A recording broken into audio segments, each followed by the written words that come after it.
Check this out. Scammers, I don't know if it's a scam, but I believe it's a scam because all the red flags are there. Anyway, 3 weeks ago, you see this email that is open right now. 3 weeks ago, there's a chick that called me from Korea. And she introduced herself. She was so lovely on the phone that I could not even hang up on her. I tried to dismiss her. I told her, look here, madam, I know you're trying to sell me something. I'm not interested. Right now, we're going through a pandemic. We don't have disposable income to buy things or whatever. She's like, no, listen, Mr. Duncan. I am introducing my company to you. We have so many opportunities that I feel you would be interested in. If you could give me only 5 minutes. To cut the long story short, she had sold herself. I was like, cool, let's go with it.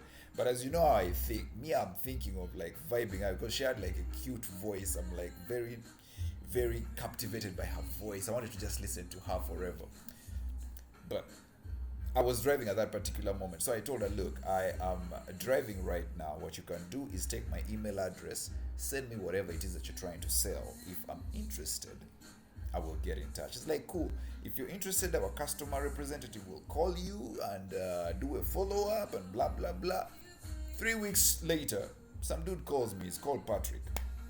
It's like, hi Duncan, my name is Patrick. I'm calling from Global Asset Management, blah, blah, blah, blah. We are representatives of, is it Alibaba Group? And as you can see, like literally, they're representatives of Alibaba Group Holding Limited. But if I follow the URL, it doesn't have anything to do with Alibaba. It stops at Global Asset Management. I did my due diligence. I tried to like research and see what they're doing. Um, it was confusing. I do web designing on part-time basis sometimes, and when I look at something like this, some shit that was designed like in 2001 when we were using what was that called? There was a Microsoft program that we used to use for designing.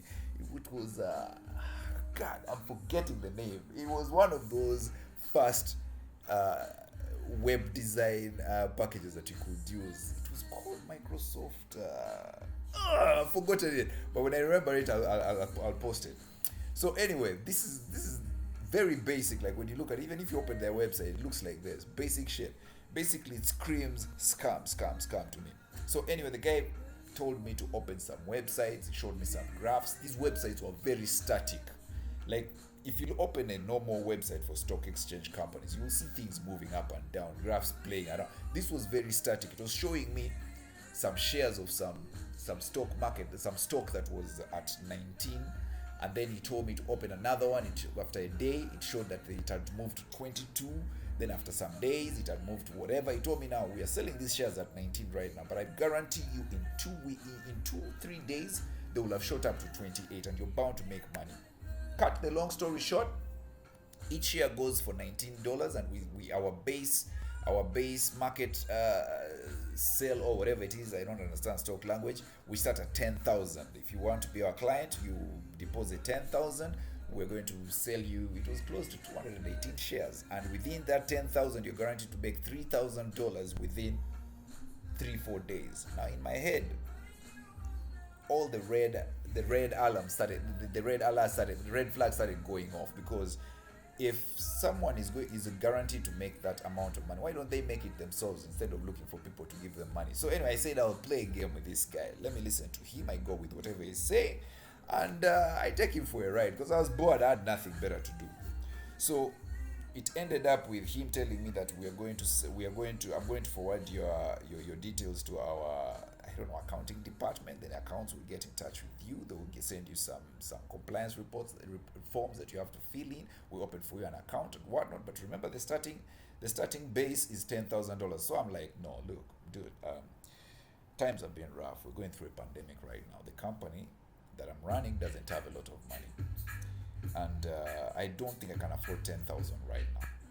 Immediately, like a real scammer, the guy was like, look, Duncan, I like you very much, so I'm going to try and squeeze for you, and I give you a special package of $5,000. You can do that, right? Now me, the moment you cut down to 5,000, like, that tells me a real scammer. But I was playing the game. I'm like, oh, that is very nice of you, sir. Thank you so much. So what do you need me to do? It's like, okay, my accounts department is going to send you an email. They will get in touch with you. They will send you a few forms to fill up, which they actually sent. Confirmation of trade, dear Mr. Were, please find attached, blah blah blah. So basically, this is what they sent me. confirmation of trade, that is my name, blah blah blah, account number they've opened for me, total amount due is 4,000 blah blah blah, 250 shares of nyo 1965 per share. It was hilarious stuff. So after I received this bullshit, the guy calls me immediately and tells me, we need you to wire the money to this account. This is the bank. The bank is in Jakarta. These motherfuckers are basically based in South Korea or whatever, Seoul, Korea or whatever. But their bank is in Indonesia. That's another red flag for me. So I'm like, cool, but right now I don't have the money. Maybe tomorrow I'll organize it and send it. And the guy is like, no, you don't need to worry about it. Our company has a facility, a loan facility, whereby we will invest 5,000 for you so that tonight you make some of that money. Then tomorrow, when your money is ready, you can wire it. I'm sure that can work for you. Doesn't it work for you? I'm like, oh my God, you guys are so good. I'm like, yes, go ahead. So the guy opens for me my account and whatnot, and blah, blah, blah. Cut the long story short, we hung up. I was happy. He was happy. And he said he would call me the next day to find out whatever. So he calls the next day and he's like, Duncan, I have very good news for you. It was like exactly 4 hours. It was like 24 hours later. I have very good news for you. You've made this amount of money. And right now you stand to make a quick 3,000. The guy started banging calculators. And like the same background noise, like whenever he would call, the same background noise on his computer. On the environment I was working in. It was like an office environment. You could hear some other people talking. And the same thing was repeated. Like the previous day, I could hear the same background noise, the same guy talking in the background, the same clickety clack of like a busy environment and all that. So the guy is like, you've made this much money, we need to send you to our claims department, blah blah blah blah, so that you can wire the other money, and then we transfer this money to you, and blah blah blah. Congratulations, what. I'm like, I'm making money. So cut the long story short, their claims department he transfers me to claims department. The guys say, okay, we are ready, this is how much you've made, and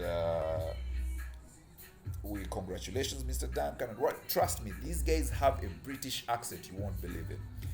So cut the long story short, I'm like, thank you very much, let me go and wire the money. I will give you a call, or you can call me tomorrow same time, and we will iron out the rest, see how you transfer the money. So the next day the guy called me, I was busy, I did not pick up. A day later he called, I was busy, I did not pick up. 3 days later he calls me, I did not pick up. Today he calls, I did not pick up. Then after like an hour he calls me, but this time the number has changed to Tokyo. It was a Tokyo, a Japanese number. And I'm like, how did they switch to Japan very quickly? I knew it was them, so I pick up. And the guy's like, Patrick, oh Duncan, how are you? I've been trying to get in touch with you.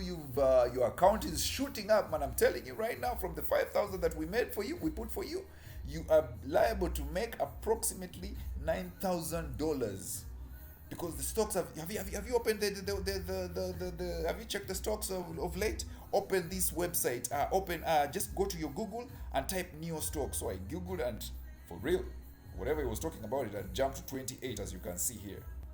And it's like, you've made so much money, we just want to close this so that you can decide whether we should continue trading or we should get out, and you take your money and all that. I'm like, cool. But I still have a few questions. It's like, if you have any questions, just our accounts department, I'll transfer you to, was it accounts or whatever? He will answer all your questions. So the guys transferred me, and this is how the conversation went. I told the guy, why don't you do this? Since I have not transferred any money, how about you give me half of the profit that we've made, and then you take your 5,000 that you deposited, and you give me half of the other money, and we see how we can go for it. It's like, no, it doesn't work that way. Let me transfer you to accounts. So the rest of the story, I kind of like recorded it, which is going to follow in the next voice note. Let me just jump to that.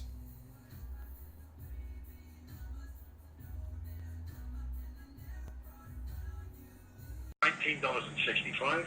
Okay. Stop stock closed last night at $27.86. Oh, that is brilliant. So hang on. So that's, let me just check percentage that I've got you up. One sec. So you're already up 40%. That's crazy. And we know it's going to hit, and the news is just going through the wire about this, Duncan. We know it's going to hit at least $50 or $60. Okay. However, you need to fulfill the position. Do you reckon you're going to be able to do that today, or at least get the account application forms back to me? Because my compliance department are a bit miffed. They can't understand why you haven't fulfilled the position when you're so much in profit. What exactly do they need from me? What they need from you is we send you a. Do you have the email address? Yes, yes. Let me put you on pause, Duncan. Okay. I'll pass you over to our compliance officer. He'll tell you exactly, because we sent. Did you get the email we sent you with? Yes, I did. I got okay. all those things. Yes.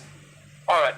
Now, let me pass you over to compliance. What they'll do is they'll talk you through exactly what you need to do with the account opening forms and the banking forms, because that's not my area of expertise. Let me put you on hold for a minute, and they'll talk you through just what you need to do. Because you're already massively in profit. Okay. I got you down for 250 shares, so hang on, let me just check. 250 shares by 80. You're already $2,000 in profit, but let me pass you over to compliance. They'll talk to you about the banking and what you need to do with compliance.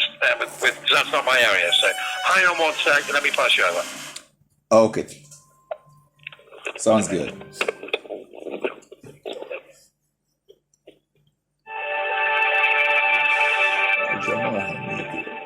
Sasa ametumia simu ya Tokyo. The guy is using the Tokyo phone number. Before it was Seoul, Korea. Hi, is that Duncan? Duncan Weir? Yes, it's Duncan Weir. Duncan, hi, it's Simon here, Simon Hunter. I'm alright. Do you have some queries with the paperwork that I can possibly walk you through? I do, exactly. I'm seeing a lot of, just give me a second. Let me open one of them. Sure.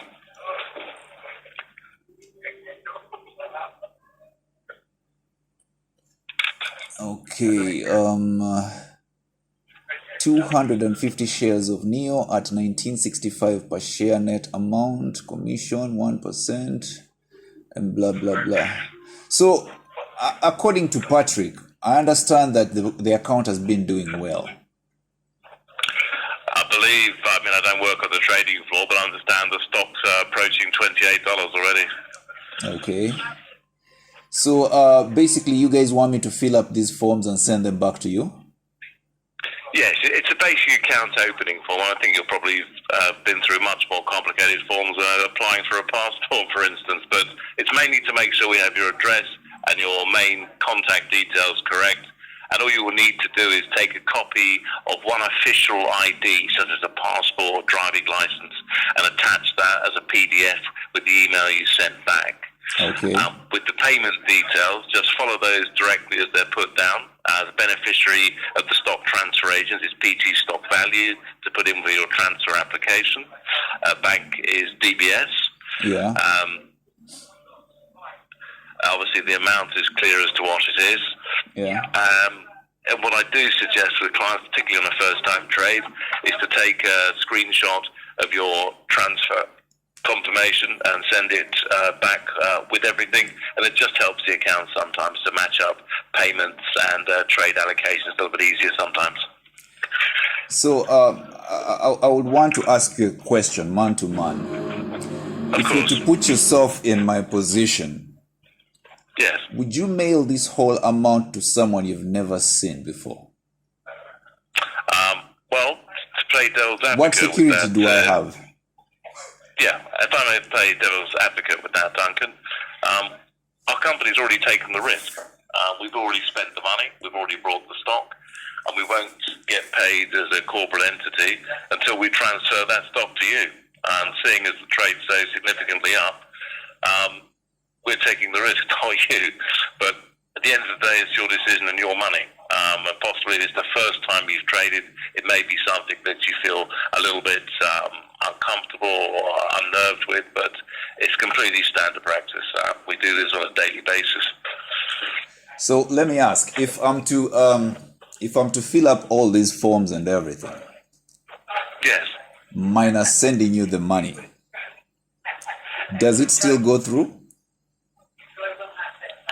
Can you explain what you mean? So, I mean, if you send back I'm trying your to say, application, what I'm trying to Yes. say is this: you are Yes. saying that the stock's already there. You guys spent your money Yes. to do what? To trade. yes, And for anything to happen after that, for example, to withdraw some of that transaction, you Yes. are required to use my details, right? we need your details and obviously clearance in terms of payment for the trade, because we can't obviously offer you credit to make a trade. That would be illegal because it's tantamount to gambling. But once you've cleared for your trade, obviously you're free to make whatever decision you like. If you want to take a profit or if you want to take Patrick's advice and let the stock run further term, that's really you. It's your investment, it's your money, and you have full control over that decision-making process. So my question is this. If, for example, I declined everything and I say today, no, I think I'm not interested, I feel like it's too much of a risk, what would happen to your investment, you as a company? Well, we'd actually make more money. We make something like on a $5,000 trade about $50. Yeah. If we just keep this trade for ourselves, we're about 30% up. But it's up to you. It'd be a very unusual situation. The only time I normally have issues with new clients is if their trade hasn't worked out and they're in a point of deficit. But when a client's so firmly up, it's not something that normally happens, or very rarely. No, because I will tell you something. You ever heard of phone spoofing? What's that? It's basically a system that you can use on your computer to make phone calls and kind of like reroute them, and they look like they're from different locations at will. For example, Patrick has been calling me on a Korean number and I was not picking up. Then all of a sudden, it's showing me Tokyo. Are you getting the red flags I'm getting right now? We use a VoIP system for our telephones. They route through wherever is the cheapest route to go through. If you have any doubts or have anything you want to do, it's quite standard practice. You can phone us directly on our Korean number here, and that's you making the call. I am basically confused about that, because if you're a reputable company, you're definitely going to have a standard number that you use. You're not going to be switching based on how cheap it is or not. Do you know how much our phone bills are on a yearly basis? Quite frankly, I was not prepared to pick up until it changed to Tokyo. So I'm sorry, you guys are going to have to continue with your business without me. Come on, may I ask you a question, if I may, Duncan? Yes, Why were please. you not going to pick up the call?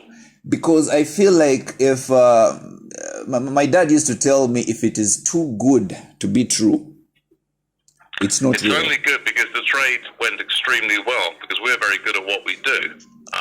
And the reason we did the trade is because you agreed to it and we took you on your word as a man of honor. Is that not the case for you in business dealings? This basically has nothing to do with honor or anything. This is something that we are talking. We are talking about. Listen. We are talking I'm sorry about. that the middle of. I'm sorry that the middle of my conversation interrupted the beginning of yours. But Okay. I will continue. I'm just asking why you would agree to do the trade if you didn't intend to follow it through, particularly as we've done so well for you. But it's up to you. It's your loss. It's not my loss, really. It's Well, it is, basically because you're over me being $2,000 careful. in profit. It's basically me being careful about whatever it is that I do with my money, especially when it comes to Okay. people I don't know. I'm sure you would do the same thing, right? Well, I wouldn't agree to a trade I wasn't going to do, but that's just me. I'm a man of my word. But Supposing I was not interested. Supposing I was not interested, but you kept on insisting. Could not interrupt the start of yours, it would be helpful. Supposing I was not listen to you and interested and I you am kept going on in. insisting. Sir, you don't have to do this. Finally! We make more money if you don't. I'm just trying to assist you. You're not trying to assist me. You're looking for clients, right? That is not assisting me. That is basically you trying sir, to... if you could please stop interrupting me. It's very rude and shows a lack of education. Okay. Since it's showing a lack of education, you are trying to help me. Let's just say I don't want to be helped. How does that sound? Well, you should, in future, when you try and do business with people, be a respectful, honourable gentleman and not concede and agree to trade. And you guys, in future, if you want to do business with people, get people who you're sure about. Oh, you hung up. All right.